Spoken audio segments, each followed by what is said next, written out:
आज की कहानी जिसका नाम है बहू या नौकरानी।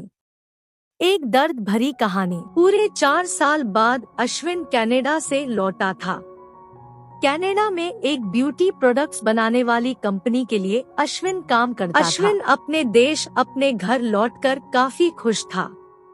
एयरपोर्ट पर उतरे ही अश्विन नजरें अपने परिवार वालों को खोजने लगी। जल्दी ही उसे अपने माँ बाप, भाई भाभी, बड़ी बहन और खुद की 3 साल की बच्ची भी एयरपोर्ट पर खड़े नजर आई, लेकिन उसकी नजरें शोभा को खोज रही। वो सोचने लगा, ये शोभा मुझे मिलने आई क्यों नहीं, और ऊपर से उसने हमारी छोटी सी बच्ची को भी यहाँ भेज दिया। अश्विन एयरपोर्ट पर सबसे हंसी खुशी मिली। फिर उसने शोभा के बारे में पूछा तो उसकी दीदी बोल पड़ी, भाई वो घर पर ही है, तुम्हारे लिए खाना तैयार कर रही है। वह तो आज ही तुम्हारे आने की खुशी में काम करने लगी है, वरना वो कोई काम करती कहाँ है। अश्विन ने अपनी बेटी को प्यार से उठा लिया, लेकिन उसकी बेटी उसे देखकर रोने लगी। लाओ मुझे दो बच्ची को, वह तुम्हें काफी दिनों बाद देख रही है ना, इसलिए पहचान नहीं पा रही होगी। कहते हुए दीदी ने बच्ची को अपने पास ले लिया। सभी टैक्सी में बैठकर अपने घर की तरफ रवाना हुए। अश्विन अपने परिवार से मिलकर खुश था, लेकिन ये बात कि शोभा उसे एयरपोर्ट पर मिलने नहीं आई उसे काफी परेशान कर रही थी। वो सोचने लगा, क्या खाना बनाना इतना ज्यादा जरूरी था, मुझसे मिलने से भी ज्यादा, और वो भी तब जब मैं 4 साल बाद वापस आया हूँ। इन्हीं ख्यालों में घर तक का आधा रास्ता बीत गया।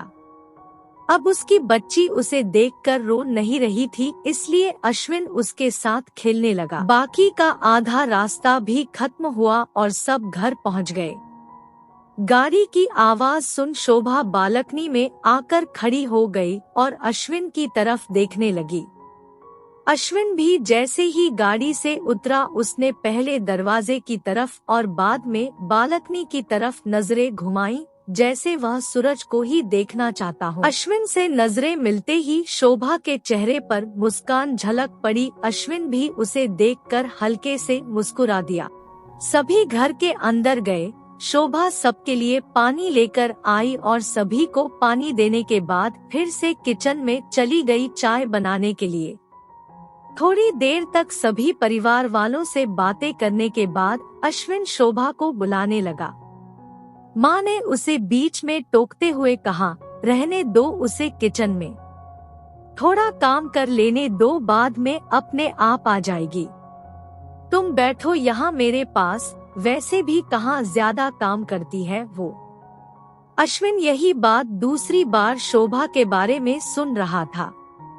अब उसने सोचा कि मेरे परिवार वाले मुझसे झूठ थोड़ी बोलेंगे, हर दिन नहीं होता होगा उसको इतना काम, आज थोड़ा सा है करने देते हैं, मैं बाद में उससे बात कर लूंगा।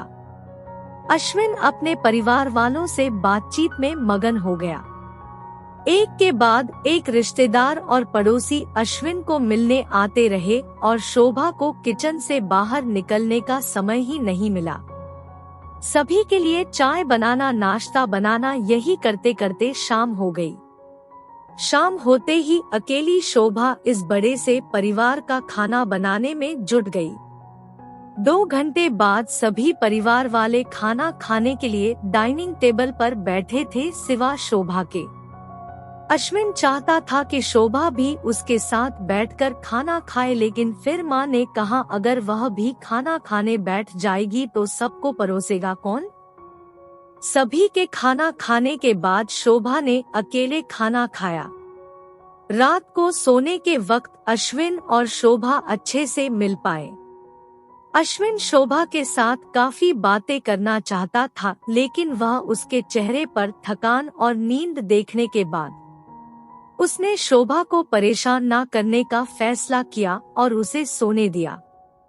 शोभा सोने ही वाली थी कि उसकी छोटी बच्ची रोने लगी तो शोभा तुरंत उठकर उसे दूध पिलाने के लिए चली गई। अश्विन कब सो गया उसे पता ही नहीं चला।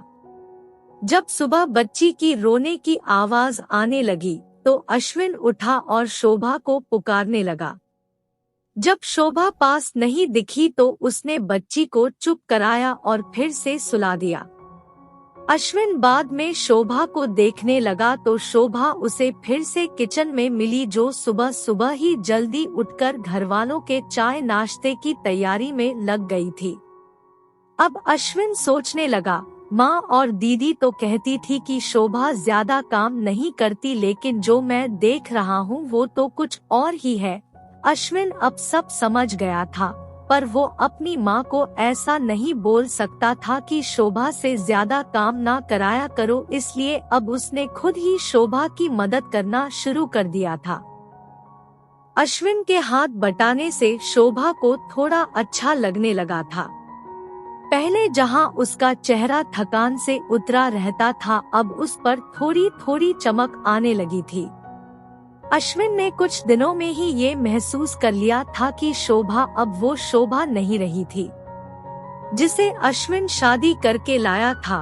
वो तो कोई और थी, जो तोते की तरह बोलती थी, और ये शोभा तो बिल्कुल चुप है, गुमसुम है। ऐसा लगता है जैसे किसी के दबाव में हो, किसी डर की वजह से सहमी हुई हो।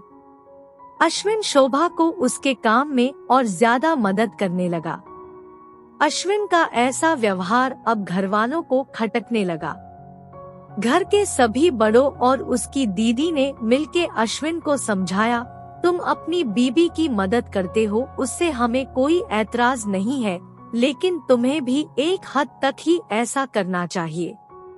जब तक कोई तुम्हें ऐसा करता न देख रहा हो तब तक सब ठीक है, लेकिन जब कोई तुम्हें बीवी के होते हुए बर्तन धोते देखे तो वो अच्छा थोड़े ही लगता है।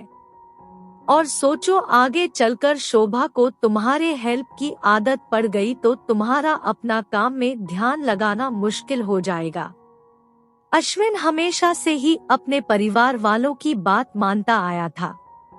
जिस तरह से सब ने अश्विन को समझाया था, अश्विन भी उनकी बातों में आ गया। अब अश्विन शोभा की मदद करने से कतराता था। कभी कभार वह बच्ची के लिए दूध गर्म कर लिया करता, उससे ज्यादा कुछ नहीं। घरवालों ने अश्विन को विदेश जाने से मना कर दिया और कहा कि यहीं पर कुछ काम कर लो। अश्विन ने अब घर से ही ब्यूटी प्रोडक्ट्स ऑनलाइन बेचना शुरू कर दिए। उसका परिवार भी बढ़ गया। अब उसे 2 बेटियां और 1 बेटा था। दोनों बेटियां स्कूल जाने लगी थी, लेकिन बेटा अभी भी छोटा था। जितना अश्विन कमाता था उतना सबके लिए काफी न था। काफी सोच विचार करने के बाद अश्विन ने यह फैसला किया कि वह अब शोभा के साथ शहर में जाकर रहेगा, जहां पर शोभा भी काम कर पाएगी और वह घर से ही अपने ब्यूटी प्रोडक्ट्स बेचना शुरू रखेगा। इस तरह से वे अपने पैसों की तंगी को पूरा करेंगे। परिवार वालों ने भी अश्विन को इजाजत दे दी। अश्विन चाहता था कि माँ भी उसके साथ रहे, लेकिन माँ को शहर में आना मंजूर न था। माँ बड़े भाई के साथ रहने लगी। शहर में अब शोभा नौकरी करती और अश्विन घर से ही ऑनलाइन अपने प्रोडक्ट बेचता। कई साल ऐसे ही बीत गए। शोभा घर का काम और बाद में बाहर का काम करके पहले से भी ज्यादा थकी थकी रहने लगी। परिवार वालों की अश्विन के दिमाग में डाली बातें अभी भी उस पर असर करती थी। वह यहाँ पर भी शोभा का हाथ ना बटाया करता। अश्विन अब दिन रात अपने प्रोडक्ट बेचने में ही मशरूफ रहता। कभी कभी शोभा उससे कहती कि मुझे अच्छा नहीं महसूस हो रहा है, मुझे डॉक्टर के पास ले चलो। वो हाँ कह देता, लेकिन अपने काम में इतना खो जाता कि कभी उसको डॉक्टर के पास ले ही नहीं जाता। शोभा तो बीमार थी, लेकिन एक बार अश्विन बहुत ज्यादा बीमार हो गया। इतना बीमार हो गया कि उसे अस्पताल में भर्ती करवाना पड़ा। अस्पताल में अश्विन के पास सिर्फ शोभा थी और कोई नहीं। इतना बीमार होने के बाद भी उसके परिवार वाले सिर्फ उससे मिलकर वापस अपने घर चले गए थे। उसका सहारा बनने के लिए, उसकी तकलीफ बांटने के लिए कोई भी उसके साथ नहीं था। बिस्तर पर पड़े और शारीरिक तकलीफ से गुजर रहे अश्विन को अपनों का ऐसा व्यवहार बहुत तकलीफ दे रहा था। फिर वह सोचता कि उसने भी तो शोभा के साथ जिंदगी भर यही किया है। क्या वो शोभा का जीवन साथी सिर्फ नाम का ही नहीं था? जब साथ देने की बारी आती थी तो उसने दूसरों के बहकावे में आकर उससे किनारा कर लिया था। यहाँ तक कि शोभा के खुद अपने मुंह से कहने के बाद भी उसकी तकलीफ को वो नजरअंदाज करता आया था। अश्विन को अब अपना दर्द शोभा के दर्द के आगे मामूली सा लगने लगा। उसके दर्द को ना बांटकर उसने बहुत बड़ा गुनाह किया हो ऐसा उसे लगने लगा। पश्चाताप के आंसू अश्विन की आंखों से बहने लगे। उसने अपनी सारी गलतियों और गुनाहों के लिए शोभा से माफी मांगी। दोस्तों, जीवन साथी का मतलब होता है जीवन के हर उतार चढ़ाव में, जीवन के हर मोड़ में जो साथ दे। साथ होने और साथ देने में उतना ही फर्क होता है जितना सिर्फ वादा करने में और सचमुच वादा निभाने में होता है। दोस्तों, एक पत्नी की दर्दभरी कहानी पति के दृष्टिकोण से हमने बयां की है। इस कहानी को पढ़कर किसी भी पति या पत्नी का अपने जीवन साथी के प्रति व्यवहार सुधर जाएगा तो इस कहानी का उद्देश्य सफल हो जाएगा। पूरी कहानी पढ़ने के लिए धन्यवाद। अगर आपको कहानी अच्छी लगी तो लाइक जरूर करें।